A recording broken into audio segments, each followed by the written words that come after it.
5 candidates are vying to replace Alberta NDP leader Rachel Notley. One of them is joining me today. Sarah Hoffman formerly held the positions of Health Minister and Deputy Premier during Rachel Notley's time as Premier. She's here now, and we welcome her to Bridge City News. Sarah, welcome. Thanks for having me, Jeanette. Absolutely. Okay, so first of all, can you maybe tell our viewers why you believe that you're the best candidate for the job and what it is that makes you so different from the other candidates? Yeah, my whole life, people have said that women like me don't belong in politics. I'm sassy, I have a bigger body, and I have a really hard time pretending to be somebody that I'm not. But I think, just like they've said, we don't deserve to win in Southern Alberta, we've proved them wrong. That there are lots of people who share our values right across this province, and I'm looking forward to proving them wrong in this leadership race too. I think it's important that we own our values and own who we are, and I think people like that and respond really well to it. So I've definitely got a track record of working hard and winning, and that's my plan for this leadership race as well. Okay, and what are you hearing specifically from people in Lethbridge and Southern Alberta? Why, what are they most concerned with, Sarah? Definitely, I've been going to Lethbridge for decades. We held a provincial council or convention there years ago. I remember it was the middle of winter and the roads were really awful. And at that time, it was a lot of the same things that people are talking to me about now. Healthcare is top of mind, especially in Lethbridge, where about half the people there don't have access to a family doctor right now. Expanding the other types of care is great, but there's no replacement for that relationship with a primary care doctor.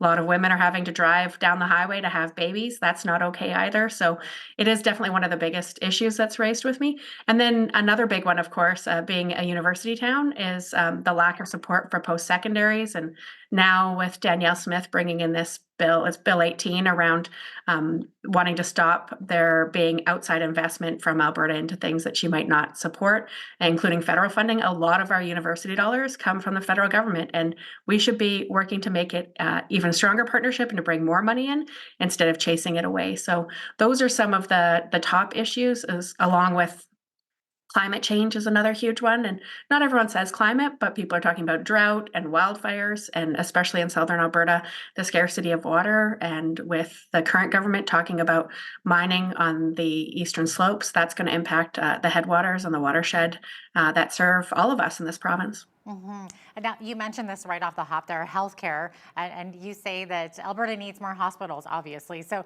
how would you go about doing that, and where would the money come from for that?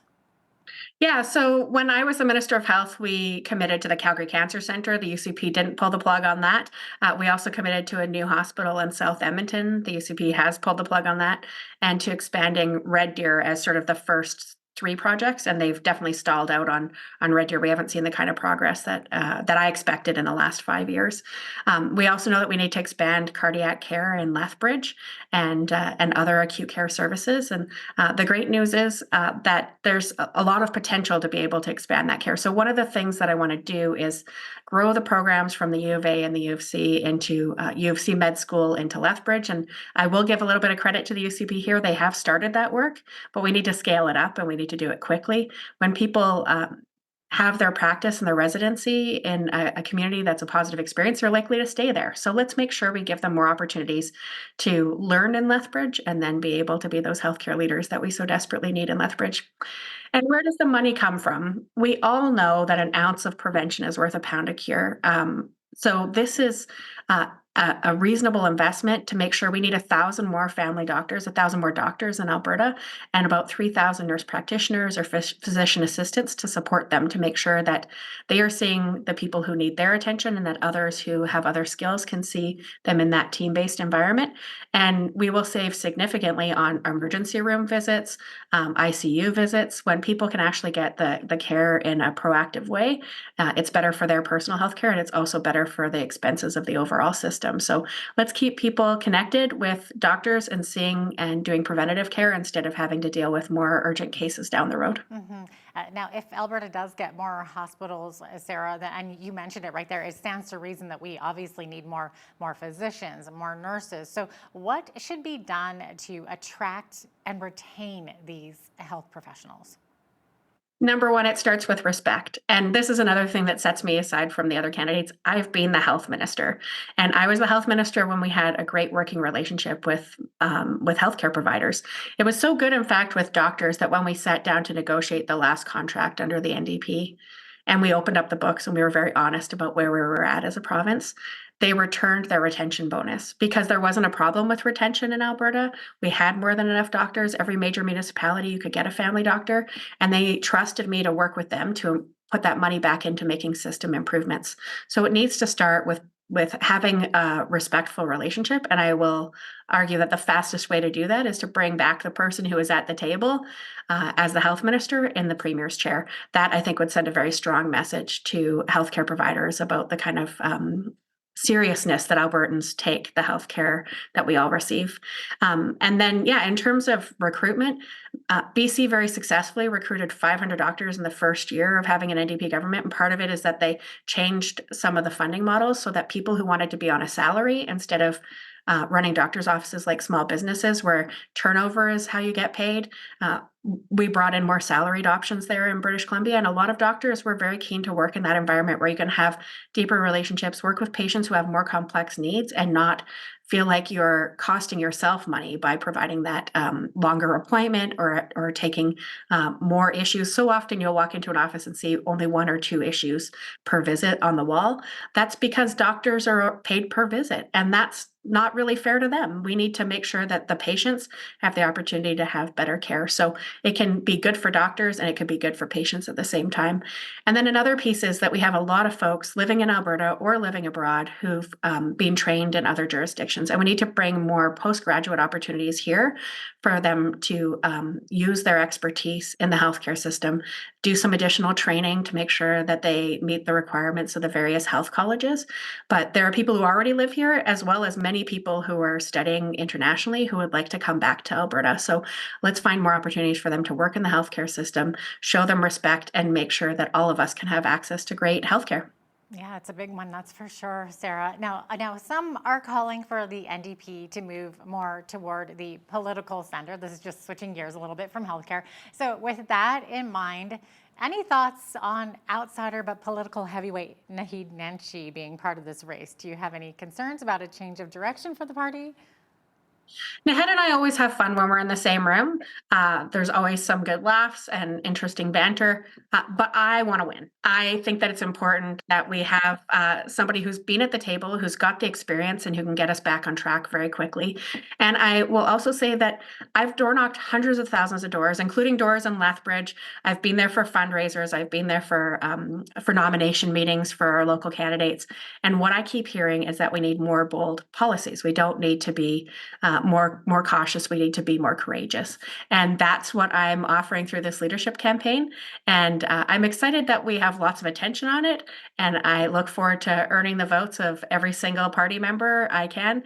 Now's our chance to connect with all of these existing members and new members and talk to them about what kind of vision I'm offering them. So I'm excited to do that through the debates, through one-on-one conversations, and various meetings throughout the province. Okay, awesome. Do you have any concerns though about a change of direction for the party?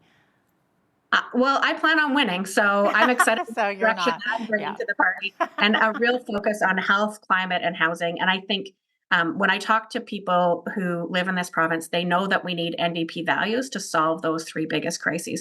We can't say that the free market's going to solve housing. In fact, the free market has driven up housing costs higher here per year. The growth has been higher in Alberta, specifically in Edmonton and Calgary, than any other large city in the country. That's not okay. That's not sustainable. We need to lean into who we are as New Democrats to be able to solve those problems. So these are the kinds of solutions I'll be proposing throughout this leadership race. And I hope to earn the support of the membership and have a strong mandate to be the NDP. Okay, and of course, besides healthcare, we all know that the housing crisis continues across Canada. And I understand that one of your proposals is to cap rent increases. So, can you maybe explain how this would be implemented and how it would benefit Albertans? Right now, the market is out of control. There's no balance in terms of supply and demand. And with so many large corporate landlords, they really do have the ability to determine how much their increases are every year because they control so much of the stock.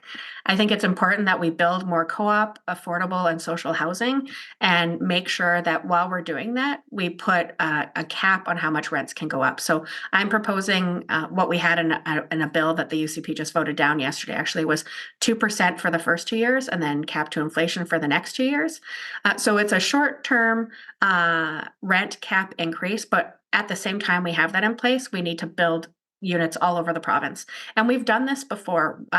Peter Lougheed brought in temporary rent caps, and he also invested in social and affordable housing. And we can use those same proven strategies that we had in the past. And then in the early 1980s, the late 70s, we were leaders in the country in terms of building housing and doing it all across the province. So it's something that we've done before. We can learn from our past, but absolutely, people right now are writing to me every day about rent increases. Some of them are as high as 30%, and that is not sustainable. And definitely their wages aren't going up 30%. So we need to take urgent action to keep people housed. Yeah, it seems like a landlord's market these days, that's for sure. So what would you say then to landlords who might argue that a rent cap unfairly targets them and reduces their opportunity for profit and to stay ahead of the inflation rate? This is why it's for 4 years. I want to make sure that we have 2 years at 2% and then the next 2 years at inflation. And the reason is because the market's broken right now. So it isn't typically the small landlords that are seeing these massive increases. Some of them are, but usually it's large multinational corporations that own the lion's share of our housing stock right now in the province. And we need to make sure that we have some regulations. We shouldn't shy away from solutions that involve regulating profit margins and regulating things that are essential. Housing used to be considered a human right. Making larger profits, not exactly a human right, but we need to make sure that we create an environment where people can continue to be profitable, but we need to get the supply and demand back in stock, so back in balance. So this is why we need some of these NDP values around understanding the importance of strong social programs, and housing needs to be one of those key areas. So I'm not afraid to propose it and to work with them over the long term to make sure everyone can be successful. But people are losing their homes every day in this province, and that is not okay. Yeah. You mentioned it before. Climate change is a major platform for the Alberta NDP, but the carbon tax is highly unpopular in Alberta. So, what do you see as an alternative approach to reduce carbon emissions? Yeah, so I was part of the team that established the climate leadership plan originally, and I was convinced by all the economists in the room that the consumer-based carbon tax would be effective. It hasn't been, and you're right, it is highly unpopular. And when I talk to Albertans, they want action on climate. So we need to stop fighting about which tool, and we need to get tools that they'll be supportive of and buy into. So I'm proposing that we move towards a cap and trade model, that we make sure that we are investing in helping the public reduce their emissions and their bills, as opposed to always giving that money to large industry. Industry absolutely has a role to play in reducing emissions, and they can pay for that. But if we want people to be able to reduce their emissions, we need to give them some money up front to be able to do things like energy efficiency improvements to their homes, putting on panels, buying electric vehicles, and setting up an e-charging network throughout the province to be able to reduce people's emissions.